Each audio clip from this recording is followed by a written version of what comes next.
ये पाठ द्वितीय हिंदी साहित्य द्वितीय प्रश्न पत्र।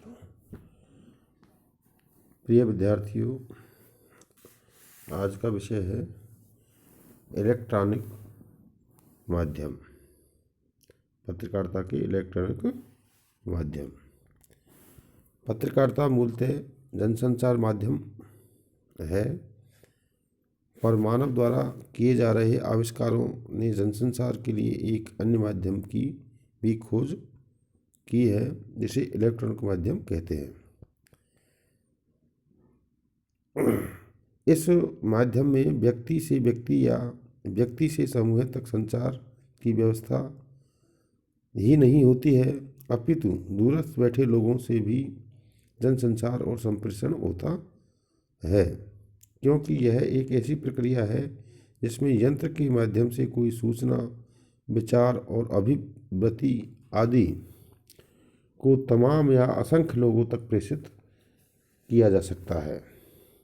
मुद्रित माध्यम से के अतिरिक्त पत्रकारिता के अन्य भेदों का उल्लेख इस प्रकार से किया जा सकता है, जैसे रेडियो पत्रकारिता। देखिए, रेडियो जनसंचार के इलेक्ट्रॉनिक माध्यमों में से एक है। समाज का हर व्यक्ति किसी न किसी माध्यम से समाचार प्राप्त करना चाहता है। माध्यम के सही चुनाव पर संचार की सफलता निर्भर होती है।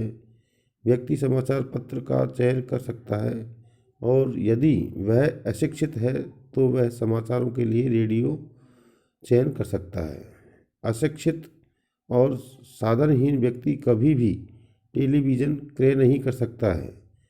और दूसरी विसंगति उनके साथ यह भी होती है कि इस 21वीं सदी में भी उसके गांव तक बिजली नहीं पहुंची है। इस स्थिति में वह टेलीविज़न क्रय करने की स्थिति में नहीं होता है, तो आर्थिक स्रोत के उपरांत भी वह रेडियो द्वारा इस समस्या का निदान कर देता है। रेडियो माध्यम समाचार पत्र जितना प्राचीन माध्यम नहीं है, किंतु आज रेडियो ऐसा समर्थ माध्यम बन चुका है, समाचार बुलेटिनों के प्रसारण में सर्वाधिक आगे पहुंच गया है। रेडियो माध्यम से सर्वाधिक तीव्र गति से समाचार श्रोता तक पहुंचते हैं, जिनमें विशिष्टता और विश्वसनीयता विद्यमान रहती है। आज यह भी कहा जा सकता है कि रेडियो समाचार प्रसारण का ही एक साधन है। वह बहुमुखी आयाम है, तभी उस पर विभिन्न प्रकार के विविध श्रोता वर्ग के लिए विभिन्न केंद्रों से कार्यक्रम प्रसारित होते रहते हैं। यह कहा भी जाता है कि रेडियो राष्ट्रीय एकता की भावना बढ़ाने की कुरीतियाँ मिटाने में महत्वपूर्ण भूमिका निभाता है। देखिए, रेडियो माध्यम की विशेषताएं कौन कौन सी हो सकती हैं। इसकी निम्न विशेषताएं हैं, जैसे सत्यता, तथ्यों की पवित्रता, तात्कालिकता, निष्पक्षता एवं वस्तुनिष्ठता, विभिन्न राजनीतिक विचारों का विकास, स्वतंत्रता के साथ दायित्व, मानवीय सेवा, विकासात्मक गतिविधियों का ज्ञान, समाचारों की पृष्ठभूमि एवं विश्लेषण। इसकी इतनी विशेषताएं हैं। रेडियो से प्रसारित होने वाले समाचारों में सत्यता होनी चाहिए, साथ ही तथ्यात्मक दृष्टि और निष्पक्षता भी होनी चाहिए। रेडियो समाचार कई साधनों या स्रोतों, संवाददाता और समाचार एजेंसियों से प्राप्त होते हैं तथा उन्हें संपादित कर के प्रसारण योग्य बनाते हैं। सत्यता के उच्चतम मानदंडों को ध्यान में रखकर ही तथ्यों की पवित्रता रखी जाती है। समाचारों की भांति उनमें अटकलबाजी, अफवाहों या सुनी सुनाई बातों का उल्लेख रेडियो पर संभव नहीं होता है। रेडियो जो समाचार है, सदैव समाचार देने से पूर्व समाचार मूल्य के आधार पर समाचार को भली प्रकार परखता है और श्रोता के महत्व का भी ध्यान रखता है। सत्यता और पवित्रता के साथ ही रेडियो समाचार के तात्कालिक प्रसारण का गुण भी अपना महत्व स्थापित करते हैं। ये घटना होने के बाद समाचार प्रसारण के बीच अधिक देर नहीं करते। रेडियो समाचार का महत्व इसी बात में है कि वे तुरंत प्रसारित होते हैं, जबकि समाचार पत्र के समाचार एक दिन पुराने हो जाते हैं।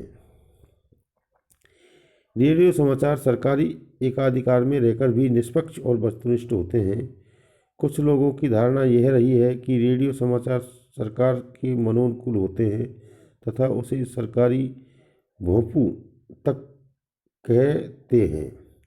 समाचार संपादक जो है संपादन करते समय अपने विचारों के अनुकूल उन्हें तैयार नहीं करता और न सरकार का पक्ष प्रस्तुत करता है, अपितु निरपेक्ष रहकर भी संपादन करता है। भारतीय लोकतांत्रिक व्यवस्था में श्रोताओं को राजनीतिक समाचारों के प्रति गहरी रुचि होनी चाहिए या होना स्वाभाविक है। अतः प्रसारण हेतु तैयार करते समय संपादक को बहुत ही सतर्कता रखनी होती है तथा वह सभी राजनीतिक दलों के विचारों को समान रूप में स्थान देता है। यदि एक राजनीतिक दल किसी दूसरे राजनीतिक दल की नीतियाँ कार्यक्रमों के विषय में अपनी प्रतिक्रिया व्यक्त करता है तो उसे भी समाचार बुलेटिन में स्थान दिया जाता है। लोकतांत्रिक व्यवस्था के अंतर्गत संविधान में अभिव्यक्ति की स्वतंत्रता दी गई है और स्वतंत्रता के साथ कुछ दायित्व भी बताए गए हैं। राष्ट्रपति, उपराष्ट्रपति, प्रधानमंत्री, राज्यपाल, लोकसभा अध्यक्ष और भारत के प्रधान न्यायाधीश आदि को हमारे संविधान में विशेष स्थान दिया गया है। अतः ऐसा कोई समाचार प्रसारित नहीं किया जा सकता जिससे उक्त विशिष्ट जनों पर अपमान या लांछन आए। इसके साथ ही कोई ऐसा समाचार प्रसारित न करे का दायित्व भी रेडियो माध्यम पर है कि देश की अखंडता, राष्ट्रीय एकता, धर्मनिरपेक्षता के आदर्श को बनाए रखने तथा संसद, विधानमंडलों, न्यायपालिका की मर्यादा का ध्यान रखना भी चाहिए। रेडियो समाचार प्रसारण में बाढ़, तूफान, भूकंप जैसी प्राकृतिक विपदाओं को प्राथमिकता देकर बार बार प्रसारित करके पीड़ितों की स्थिति आम श्रोताओं तक पहुंचाकर उन पीड़ितों के बचाव के लिए समाज सेवी संस्थाओं की भूमिका का स्मरण करना भी मानवीय सेवा के स्तर पर रेडियो की विशेषता है। लेकिन अपराध, बलात्कार, सेक्स कांड आदि के समाचारों का प्रसारण न करके समाज को बुरी आदतों की ओर आकर्षित होने या प्रोत्साहित नहीं करता है। इसके साथ ही रेडियो प्रसारण की विशेषता यह भी है कि विभिन्न क्षेत्रों में संचालित विकास परियोजनाओं से जनता के जीवन स्तर सुधारने, विकास की उपलब्धियों और समस्याओं की भी समाचार प्रसारणों में स्थान दिया जाता है।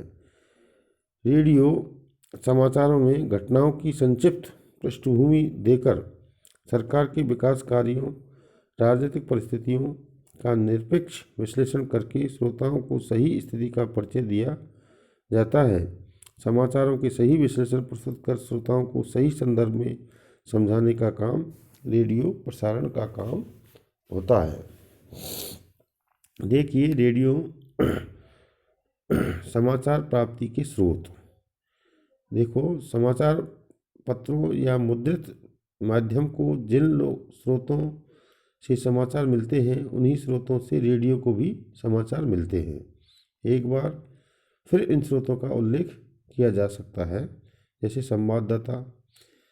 समाचार संकलन एवं एकत्रीकरण की प्रक्रिया में संवाददाता सर्वाधिक महत्वपूर्ण कड़ी होता है।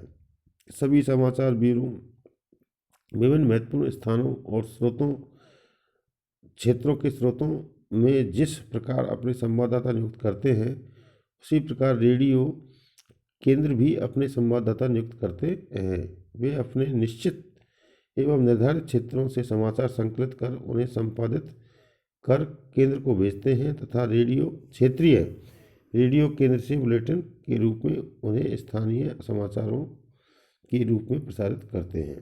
समाचार ब्यूरो सारे विश्व में समाचारों का संकलन एकत्रीकरण करके उन्हें अपने क्षेत्रीय केंद्रों पर संपादित करने का कार्य समाचार ब्यूरो का होता है और अपनी समाचार समिति को वो प्रेषित करते हैं।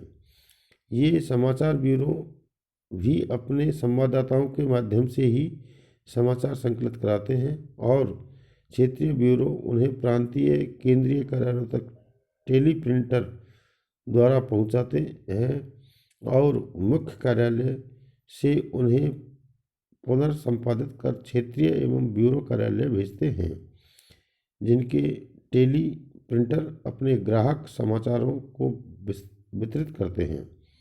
ग्राहक समाचार पत्रों को समाचार एक निश्चित वार्षिक शुल्क पर बेचे जाते हैं।